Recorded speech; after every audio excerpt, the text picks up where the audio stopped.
She walked into What are the you doing church here? wearing black, We came not to white. celebrate. Everyone thought she came to Congratulations, watch buddy. her ex-boyfriend marry her own sister.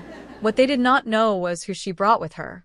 Because the last time anyone saw Daniel this scared, he was running from the Mafia. And today, the Mafia walked in right behind her. Stay till the end, because what happens next will shock everyone in that church. And you. Sarah stood outside the church, holding a small white envelope in her shaking hand. Inside was an invitation card. Her name was printed on it in gold letters. But it was not her wedding. It was her sister's wedding. And the groom's name made her stomach turn. Daniel. Her Daniel. The man she had loved for 3 years. The man who had promised her a future. The man who had disappeared one night without a single word, only to come back 6 months later engaged to her own sister, Emily. Sarah closed her eyes and took a deep breath. Nobody knew the real reason Daniel left her. Nobody knew what she had become since then. And nobody, especially not Daniel, knew who she was walking in with today. 3 years earlier, Sarah had been a simple girl working at a small coffee shop in the city. She met Daniel there. He was charming, funny, and always ordered the same black coffee. Within months, they were inseparable. Sarah believed he was the one. She introduced him to her family, to her younger sister Emily, to everyone she loved. But one rainy night, everything changed. Daniel called her, his voice cold and distant. He said he needed space. He said he was confused about his life. Sarah begged him to explain, but he hung up and blocked her number the next day. She was heartbroken. She cried for weeks. Her family tried to comfort her, but nothing worked. What Sarah did not know back then was that Daniel had a secret. He owed a large debt to dangerous people. And instead of facing them, he ran. He ran straight into the arms of a wealthy family, hoping money and status would protect him. Emily's family had money. Emily adored him. And Daniel, being the coward he was, chose safety over love. After Daniel left, Sarah's life fell apart for a while. She lost her job. She lost her confidence. She almost lost herself. But one evening, while walking home in the rain, a black car stopped beside her. A tall man in a dark suit stepped out and asked if she was okay. His name was Victor. Victor was not an ordinary man. He was the head of one of the most powerful and feared organizations in the city. People called him the Mafia Boss, though very few dared to say it to his face. That night, Victor simply offered Sarah a ride home. He did not ask for anything in return. Over the following weeks, he checked on her. He listened to her story. And slowly, without either of them planning it, something real began to grow between them. Victor taught Sarah how to be strong again. He taught her that she did not need to beg anyone to stay. He gave her a job in his company, a real one, nothing illegal, and helped her rebuild her confidence piece by piece. Sarah worked hard. She became sharp, smart, and respected. People who once looked down on her now looked at her with admiration. And through all of this, Victor fell in love with her. Truly, deeply in love. Sarah fell in love with him too, but she kept her feelings hidden for a long time, afraid of being hurt again. It took months before she finally let her walls down and accepted his love completely. Now, standing outside the church where her ex-boyfriend was about to marry her own sister, Sarah felt something different inside her. Not sadness, not jealousy, just calm, quiet confidence. She opened her phone and sent one simple message: "I'm ready." Minutes later, a long black car pulled up in front of the church. The doors of the church swung open as Sarah walked in, wearing an elegant black dress, her head held high. Every guest turned to look at her. Whispers filled the room. Then the main entrance opened again. This time, a tall, powerful man walked in beside her, dressed in a sharp black suit, his presence commanding the entire room. It was Victor. Daniel, standing at the altar in his wedding suit, turned around to see what the commotion was about. The moment his eyes landed on the man walking beside Sarah, his smile disappeared completely. His face turned pale, almost white. His hands began to shake. He knew exactly who Victor was. And he knew that today was not going to end the way he had planned. The church went completely silent. Every guest turned their head, watching Sarah walk down the aisle beside Victor, the most feared man in the city. Nobody understood what was happening. Emily, standing at the altar in her white wedding dress, looked confused and slightly annoyed. She had not invited Sarah. In fact, she had specifically told her mother not to tell Sarah about the wedding date. But somehow Sarah knew. And somehow, she had arrived with a man that made even the priest nervous. Daniel's hands were shaking. Sweat began to form on his forehead despite the cool air inside the church. He tried to keep his composure, forcing a weak smile, but his eyes kept darting between Sarah and Victor. He knew Victor's face from newspapers, from whispered conversations in dark corners of the city, from warnings he had received years ago. This was the man Daniel owed money to. This was the man he had been running from. Emily leaned toward Daniel and whispered, "Do you know them?" Daniel could not answer. His throat felt dry.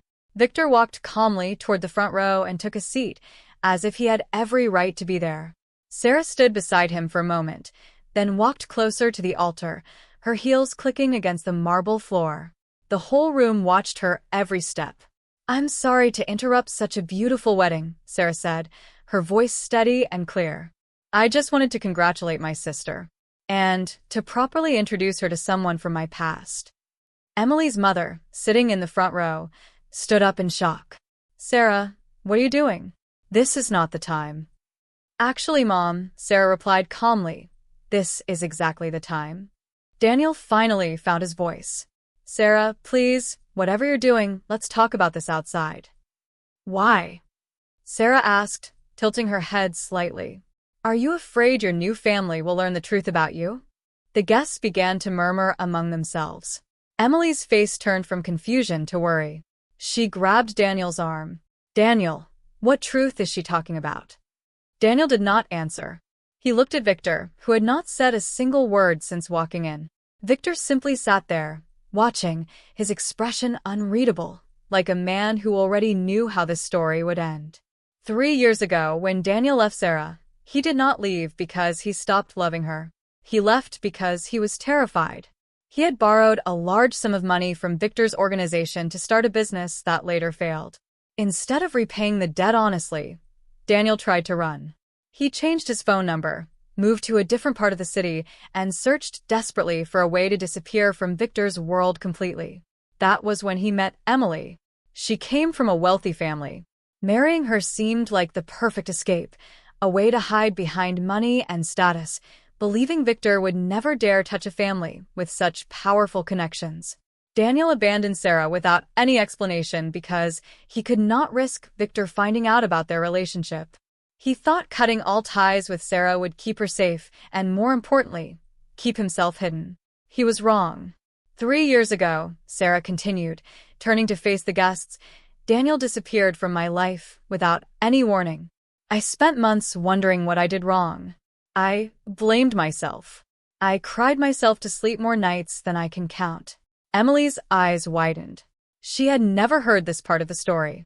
Daniel had told her a completely different version, one where he and Sarah simply grew apart. But the truth, Sarah said, her voice growing stronger, is that Daniel was hiding from a debt he never paid. And he thought marrying into a rich family would protect him forever. Gasps spread through the church. Emily slowly turned to look at Daniel, her expression shifting from shock to something darker, something like betrayal. Sarah, stop, Daniel said, his voice cracking. Please, not here. You didn't stop when you broke my heart, Sarah replied coldly. You didn't stop when you lied to my sister. So no, I won't stop now. Victor finally stood up from his seat.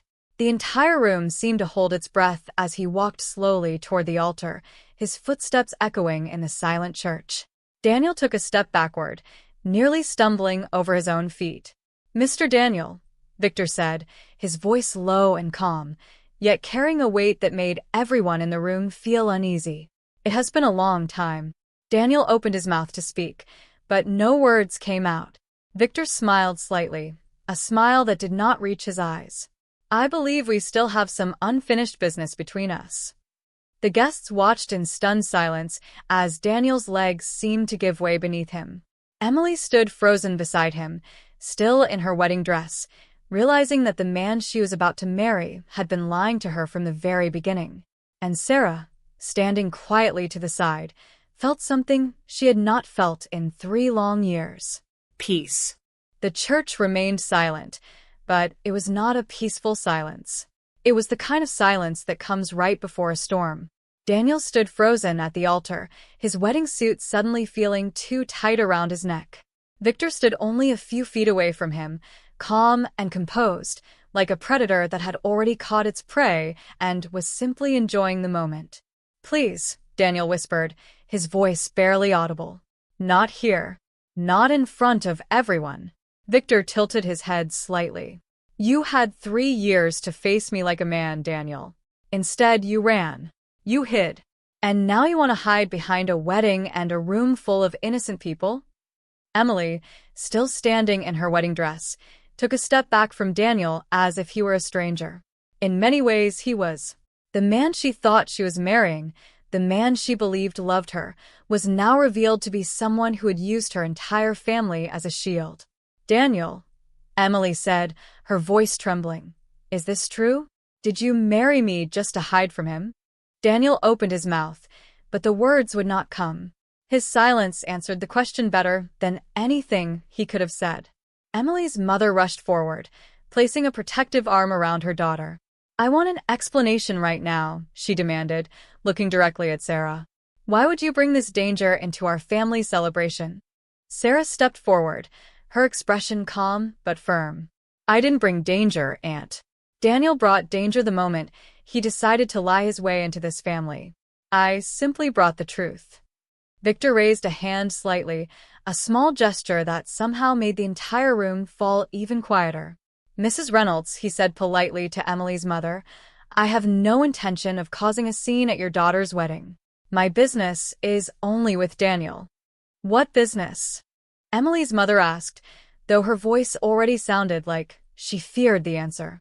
3 years ago, Victor explained, Daniel borrowed a significant amount of money from my organization to fund a business venture. When that venture failed, instead of coming to discuss repayment like any reasonable person, he disappeared completely. He abandoned his phone, his apartment, and unfortunately, he also abandoned the woman who loved him. He glanced briefly at Sarah before continuing. "I do not tolerate people who run from their responsibilities. But I am also not a man who destroys weddings or hurts innocent families. So today, I am only here to remind Daniel that debts, no matter how long ignored, always find their way back to the one who owes them." Daniel's face had gone from pale to almost gray. Sweat dripped down his temple. "I can pay you back," he said quickly. "Just give me time, please." "You had 3 years," Victor replied simply. The guests watched, whispering among themselves, some pulling out their phones to record the unfolding drama, though a few of Victor's men standing quietly near the entrance made most people think twice about doing so. Emily suddenly turned to Daniel, tears forming in her eyes. "How much did you owe him?" Daniel hesitated. "It doesn't matter now." "It matters to me," Emily shouted, her voice cracking with betrayal. "You let me believe you loved me. You let my family spend a fortune on this wedding. Was any of it real, Daniel? Or was I just your hiding place?" Daniel could not look at her. His silence was, once again, the only answer he was capable of giving. Sarah watched her sister's heartbreak in real time, and despite everything Emily had done, marrying the man Sarah once loved, keeping the wedding a secret, Sarah felt no satisfaction in this moment. Only sadness for how deeply Daniel had deceived them both. Victor stepped closer to Daniel, lowering his voice so only a few people nearby could hear. "You will come with my men after this wedding disaster is sorted out. We will discuss your debt properly, away from this chaos. Do you understand?" Daniel nodded weakly, unable to find any other option. Victor then turned towards Sarah, his expression softening completely, a striking contrast to how he had just spoken to Daniel. "Are you all right?" he asked gently. Sarah nodded, though her eyes were fixed on her sister, who was now sitting on the church steps, sobbing quietly while her mother tried to comfort her. "I didn't want it to happen like this," Sarah admitted quietly. "I only wanted the truth to come out. I didn't want Emily to get hurt." "The truth always hurts before it heals," Victor said. "But at least now, she knows who she almost spent her life with." As the guests slowly began to leave the church in stunned confusion, whispering about what they had just witnessed, Emily suddenly stood up and walked towards Sarah, her wedding dress dragging slightly on the floor. "Did you know?" Emily asked, her voice barely above a whisper. "Before today, did you know what he did to you? Did you know he was hiding from something this serious?" Sarah shook her head. "No. I only found out recently. I promise you, Emily, I didn't plan for it to end like this." Emily wiped her tears, her expression shifting from anger to something unexpected. "Then maybe," she said slowly, "we both need to hear the full story. Because I don't think either of us truly knows who Daniel really is." At that exact moment, one of Victor's men rushed through the church doors, his face tense with urgency. He walked quickly toward Victor and whispered something into his ear. Victor's calm expression suddenly changed. For the first time since he arrived, he looked genuinely concerned. "What is it?" Sarah asked immediately, noticing the shift in his demeanor. Victor turned to her, his voice low and serious. "It seems Daniel wasn't only hiding from me. Someone else has been searching for him too, someone far more dangerous. And they just found out where he is." Victor's words hung in the air like a heavy fog. Someone else has been searching for him too, someone far more dangerous. Sarah felt her heart skip. "Who?" Before Victor could answer, the church doors burst open with a loud bang. 3 men in dark coats walked in, their faces cold and expressionless. The remaining guests screamed and scrambled toward the exits. Emily's mother pulled her daughter close, both of them shaking with fear. Daniel's face lost every last drop of color. "No," he whispered. "No, no, no. He found me." "Who is he talking about?" Sarah asked, turning to Victor. Victor's jaw tightened. "Marcus Cole. A man Daniel apparently borrowed money from as well, after he ran from me. Marcus is not like me, Sarah. He does not believe in warnings or second chances." The leader of the 3 men stepped forward, his eyes locking onto Daniel. "There you are," he said, his voice flat and terrifying. "Did you really think a wedding would hide you from us?" Daniel stumbled backward, nearly falling over the altar steps. "Marcus, please, I can explain." "You had 2 years to explain," Marcus replied, stepping closer. "Instead, you disappeared with our money and started a new life." Victor stepped in front of Daniel, positioning himself between the coward and the danger approaching him. "Marcus," Victor said calmly, "this is my territory. Whatever business you have with this man will happen through me first." Marcus paused, clearly recognizing Victor's name and reputation. Tension filled the room as the 2 powerful men stared each other down. Sarah instinctively stepped back, pulling Emily and her mother further away from the confrontation. "This doesn't concern you, Victor," Marcus finally said. "It does now," Victor replied. "You walked into a wedding, in front of witnesses, threatening a man in my presence. That makes it my concern." For a long, tense moment, nobody moved. Emily gripped Sarah's hand tightly, both sisters standing together for the first time in years, united by fear rather than friendship, but united nonetheless. Then, surprisingly, Marcus let out a short, humorless laugh. "Fine. I don't need trouble with you today, Victor. But Daniel," he said, pointing a finger toward the trembling groom, "you still owe me, and I will collect, one way or another. Running will only make it worse for you." With that, Marcus and his men turned and walked out of the church as quickly as they had entered, leaving behind a room full of shaken, silent guests. Daniel collapsed onto the church steps, his wedding day completely destroyed, his secrets exposed, and his life hanging by threads he had created himself years ago. Emily looked at him with a mixture of pity and disgust. "I can't marry you," she said quietly. "Not after everything I just learned." Daniel did not argue. He simply nodded, too exhausted and defeated to fight anymore. Victor turned to Daniel one final time. "You will still repay what you owe me, but you have 30 days instead of running forever. Use them wisely." Daniel nodded weakly, understanding that this was likely the only mercy he would receive that day. As the chaos settled and guests slowly left the church, whispering about the wedding they would never forget, Sarah finally found a quiet moment with her sister. Emily sat on the church steps, still in her ruined wedding dress, staring blankly at nothing. "I'm sorry," Emily finally said. "I should have told you about the wedding. I was scared of how you would react, so I just avoided it completely. That wasn't fair to you." Sarah sat down beside her. "I forgive you. We were both fooled by the same person, Emily. That's not something either of us should carry alone." The two sisters sat in silence for a while, something shifting between them, an old wound slowly beginning to heal. A few weeks later, life had returned to a new kind of normal. Daniel had repaid part of his debt and moved to a different city, hoping to rebuild his life far away from the mess he created. Emily focused on herself, spending more time with Sarah than she had in years, both sisters growing closer through shared pain and honest conversations they should have had long ago. Sarah and Victor's relationship grew stronger too. What started as a chance meeting on a rainy night had become something real, something built on respect, patience, and genuine understanding. Victor was not the man the world painted him to be. Yes, he was powerful and feared by many, but with Sarah, he was gentle, patient, and endlessly protective. One evening, as the sun set over the city, Victor took Sarah's hand as they walked along the waterfront. "You once told me you didn't need anyone to save you," Victor said, smiling softly. "You saved yourself, Sarah. I just happened to be there to witness it." Sarah smiled back, feeling more at peace than she had in years. "Maybe. But I'm glad you were there." As they continued walking together, hand in hand, Sarah realized something important. The heartbreak Daniel caused had once felt like the end of her world.